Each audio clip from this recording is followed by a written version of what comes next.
Hey guys, welcome back to my channel. ഇന്നത്തെ വീഡിയോയിലൂടെ ഞാൻ നിങ്ങളുമായിട്ട് ഷെയർ ചെയ്യുന്നത് എന്തുകൊണ്ടാണ് സ്റ്റുഡൻസ് അയർലൻഡ് ചൂസ് ചെയ്യുന്നത്. അപ്പോൾ ഈ വീഡിയോയ്ക്ക് ശേഷം നിങ്ങൾക്ക് അതിനെക്കുറിച്ച് ഒരു ഐഡിയ കിട്ടുമെന്ന് ഞാൻ പ്രതീക്ഷിക്കുന്നു. അപ്പോൾ നമുക്ക് സ്ട്രൈറ്റ് വീഡിയോയിലേക്ക് പോകാം.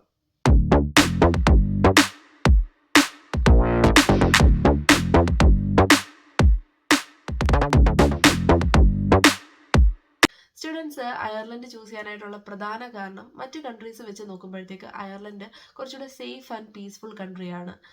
ടോപ്പ് 10 പീസ്ഫുൾ കൺട്രീസ് എടുത്ത് നോക്കുമ്പോൾ അതിൽ 3rd പൊസിഷനിലാണ് അയർലൻഡ് ഉള്ളത്. രണ്ടാമത്തെ കാര്യം, അയർലൻഡ് ഒരു ഇംഗ്ലീഷ് സ്പീക്കിംഗ് കൺട്രിയാണ്. നമ്മൾ ഫ്രാൻസിൽ പോകണമെങ്കിൽ ഫ്രഞ്ച് പഠിക്കണം, ജർമ്മനി പോകണമെങ്കിൽ ജർമ്മൻ പഠിക്കണം, അയർലൻഡിൽ വരണമെങ്കിൽ ഐറിഷ് പഠിക്കണമെന്നില്ല. നിങ്ങൾക്ക് ഇംഗ്ലീഷ് അറിഞ്ഞിരുന്നാൽ മതി, നിങ്ങൾക്ക് അയർലൻഡിൽ വരാം. സോ അതുകൊണ്ട് തന്നെ അയർലൻഡിൽ നമുക്ക് ഒത്തിരി ജോബ് ഓപ്പർച്യൂണിറ്റീസ് ഉണ്ട്.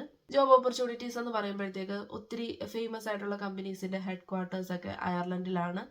അതായത് ആപ്പിള്, മൈക്രോസോഫ്റ്റ്, ഗൂഗിള്, ഫേസ്ബുക്ക് അങ്ങനെയൊക്കെയുള്ള ഒത്തിരി ഫേമസ് കമ്പനീസിൻ്റെ ഹെഡ് ക്വാർട്ടേഴ്സ് അയർലൻഡിൽ ഉള്ളത് കൊണ്ട് തന്നെ നമുക്ക് ഒത്തിരി ജോബ് ഓപ്പർച്യൂണിറ്റീസും ഉണ്ട് അയർലൻഡിൽ. അതേപോലെ നിങ്ങൾക്ക് അറിയാവുന്നതാണ്, നിങ്ങൾ അയർലൻഡിലേക്ക് പഠിക്കാൻ വരുന്നതിന് മുന്നേ നിങ്ങൾ IELTS അറ്റൻഡ് ചെയ്യേണ്ടതാണ്. ഇപ്പോൾ IELTS പോലെ തന്നെ ഡുലിംഗോയും അയർലൻഡിൽ അക്സെപ്റ്റഡ് ആണ്. IELTSനെ വെച്ച് നോക്കുമ്പോൾ ഡുലിംഗോ കുറച്ചുകൂടെ ചീപ്പറാണ്, പഠിക്കാനും ഈസിയാണ് എന്നാണ് എനിക്ക് അറിയാൻ കഴിഞ്ഞത്. അതേപോലെ തന്നെ അയർലൻഡിൽ ഒത്തിരി ഫേമസ് ആയിട്ടുള്ള യൂണിവേഴ്സിറ്റീസ് ഉണ്ട്.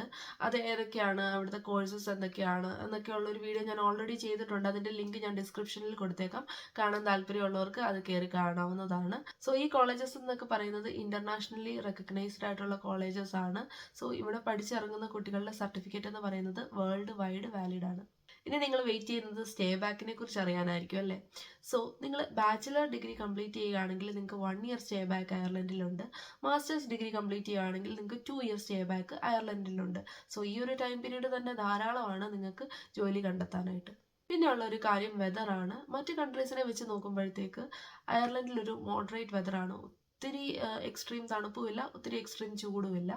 സോ അത് മറ്റു കൺട്രീസിനെ വെച്ച് നോക്കുമ്പോഴത്തേക്ക് അയർലൻഡിനെ കുറച്ചുകൂടെ വ്യത്യസ്തമാക്കുന്നുണ്ട്. പിന്നെ പറയുമ്പോൾ എല്ലാം പറയണമല്ലോ, ഇച്ചിരി മഴ കൂടുതലുണ്ട്, അത് ഭയങ്കര ഇറിറ്റേറ്റിംഗ് ആണ്. ഈയിടെയായിട്ട് ഇത്തിരി കുറവുണ്ട് അതിന്, അല്ലെങ്കിൽ ഇടയ്ക്കിടയ്ക്ക് ഇങ്ങനെ പെയ്തുകൊണ്ടിരിക്കും. പിന്നെ സ്കൈ കുറച്ച് ഗ്ലൂമിയാണ്. സോ അത് മാത്രമാണ് ഞാൻ കണ്ടിട്ടുള്ളൊരു മെയിൻ നെഗറ്റീവ്. അടുത്തതായിട്ട് നിങ്ങൾ വെയിറ്റ് ചെയ്യുന്നത് പാർട്ട് ടൈം ജോബ്സിനെ കുറിച്ച് അറിയാനായിട്ടാണ് എന്ന് എനിക്കറിയാം. സോ പാർട്ട് ടൈം ജോബ്സിനെ കുറിച്ച് ഡീറ്റെയിൽ ആയിട്ട് ഓൾറെഡി ഞാനൊരു വീഡിയോ ചെയ്തിട്ടുണ്ട്. അതിൻ്റെ ലിങ്ക് ഞാൻ ഡിസ്ക്രിപ്ഷനിൽ കൊടുത്തേക്കാം. എന്നാലും ഞാൻ പറയാം, സ്റ്റുഡൻസിന് ടേം ടൈമിൽ 20 അവേഴ്സ് വർക്ക് ചെയ്യാം. അതേപോലെ തന്നെ ഹോളിഡേയ്സിൽ 40 അവേഴ്സ് വർക്ക് ചെയ്യാം. സോ ഇവിടെ പാർട്ട് ടൈം ജോബ്സ് കിട്ടാനായിട്ട് ബുദ്ധിമുട്ടൊന്നുമില്ല. നിങ്ങൾ വർക്ക് ചെയ്യാനായിട്ടുള്ള ഒരു മനസ്സ് നിങ്ങൾക്കുണ്ടെങ്കിൽ. കൂടുതലും സ്റ്റുഡൻസ് ഹോസ്പിറ്റൽസിലൊക്കെ ക്ലീനിങ്ങിനും അതേപോലെ തന്നെ ഷോപ്സിലൊക്കെ ഹെൽപ്പിനും അങ്ങനെയൊക്കെയുള്ള ജോബ്സാണ് ചൂസ് ചെയ്യുന്നത്. അവർ പറയുന്നത് അങ്ങനെ വലിയ സ്ട്രെസ്ഫുൾ ജോബൊന്നും അല്ല എന്നാണ്, അവർ ഹാപ്പിയാണ്. അടുത്തായിട്ടുള്ളത് കോസ്റ്റ് ഓഫ് ലിവിങ് ആണ്. കോസ്റ്റ് ഓഫ് ലിവിങ് ഞാൻ സ്റ്റുഡൻസിനോട് ചോദിച്ചപ്പോൾ അവർ എന്നോട് പറഞ്ഞത്, ഈ 20 അവേഴ്സ് വർക്ക് ചെയ്യുന്ന സമയത്ത് അവർക്ക് ചിലവിന് ഉള്ള പൈസ കിട്ടുന്നുണ്ട്. 40 അവേഴ്സൊക്കെ വർക്ക് ചെയ്യുന്ന സമയത്ത് കുറച്ചുകൂടെ എക്സ്ട്രാ ക്യാഷ് കിട്ടുന്നുണ്ട്. സോ അവർ ഹാപ്പിയാണ്. അവർക്ക് കിട്ടുന്നത് ബേസിക് പേ ആണ്, 12 യൂറോ പെർ അവർ, അങ്ങനെയാണ് എനിക്ക് അറിയാൻ കഴിഞ്ഞത്. പിന്നെ കൗണ്ടീസിനെ വെച്ച് ചെറിയൊരു ഡിഫറൻസ് വരും പാർട്ട് ടൈം ജോബ്സിലും അതേപോലെ കോസ്റ്റ് ഓഫ് ലിവിങ്ങിലും. പിന്നെ ലാസ്റ്റ് ആയിട്ടുള്ള ഒരു കാര്യം എന്ന് പറയുന്നത്, അയർലൻഡ് ഒരു പെർഫെക്റ്റ് ട്രാവൽ ലൊക്കേഷൻ ആണെന്ന് പറയാം. നമ്മൾ ഹോളിഡേയ്സിലൊക്കെ ആണെങ്കിലും അല്ലെങ്കിൽ നമുക്ക് ഡ്യൂട്ടി ഇല്ലാത്ത സമയത്തൊക്കെ ആയാലും ജസ്റ്റ് ഒന്ന് കറങ്ങാനൊക്കെ പോയി കഴിഞ്ഞാൽ അത്യാവശ്യം കാണാനായിട്ടുള്ള ഒത്തിരി കാര്യങ്ങളുണ്ട്. എസ്പെഷ്യലി അയർലൻഡിൻ്റെ ബ്യൂട്ടി തന്നെയാണ്, അത് പറയേണ്ട കാര്യം തന്നെയാണ്. ആ ഒരു ഗ്രീനിഷ് സ്റ്റൈല് മെയിൻറ്റെയിൻ ചെയ്യാനായിട്ട് ഇവിടെ ഒത്തിരി അവർ എഫേർട്ട് എടുക്കുന്നുണ്ട്. അതേപോലെ തന്നെ ഹിസ്റ്റോറിക് ആയിട്ടുള്ള ഒത്തിരി കാര്യങ്ങൾ നമുക്ക് കാണാനായിട്ടുണ്ട്. ഗ്യാസിലും അങ്ങനെയുള്ള ഒത്തിരി കാര്യങ്ങളുണ്ട്. അതേപോലെ തന്നെ അയർലൻഡിലെ ആളുകളായാലും ഭയങ്കര ഫ്രണ്ട്ലി ആണ്. അതുകൊണ്ട് തന്നെ ഉറപ്പായിട്ടും നിങ്ങൾക്ക് അയർലൻഡിൽ പഠിക്കാൻ വരുമ്പോഴത്തേക്ക് ഒരു നല്ല അറ്റ്മോസ്ഫിയർ ആയിരിക്കും കിട്ടുന്നത്. അപ്പോൾ അത്രയൊക്കെ ഉള്ളൂ.